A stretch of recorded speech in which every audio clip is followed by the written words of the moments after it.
2022 में पाकिस्तान का physical deficit 7.7% था। लेकिन ये फिजिकल डेफिसिट क्या होता है? Physical deficit basically it is the difference between governments total revenue and total expenditure. Government का टोटल रेवेन्यू जब कम हो जाता है तो फिजिकल डेफिसिट अकर करता है, या जब गवर्नमेंट का टोटल एक्सपेंडिचर जो है वो हाइक कर जाता है तो फिजिकल डेफिसिट अकर करता है। गवर्नमेंट के टोटल रेवेन्यू में रेवेन्यू रिसीट्स आती हैं और नॉन टैक्सेबल रेवेन्यू आता है। रेवेन्यू रिसीट्स में गवर्नमेंट के टोटल जो टैक्सेस आते हैं और उनकी जो ड्यूटीज़ आती हैं, और नॉन टैक्सेबल रेवेन्यू जो है उसमें फॉर एग्जांपल गवर्नमेंट की इंटरेस्ट इनकम आ जाती है, डिविडेंड इनकम आ जाती है और अदर आइटम्स आ जाती हैं।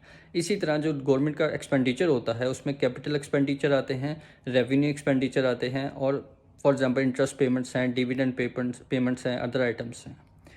जो आपका फिजिकल डेफिसिट होता है उसे जीडीपी के रेशो पे मैयर किया जाता है। सो 7.7% फिजिकल डेफिसिट का मतलब है कि पाकिस्तान के जीडीपी का जो 7.7% था वो पाकिस्तान को बोरो करना पड़ा, फॉर एग्जांपल आईएमएफ से या अदर लैंडर से या जो अदर कंट्रीज़ हैं उनसे बोरो करना पड़ा।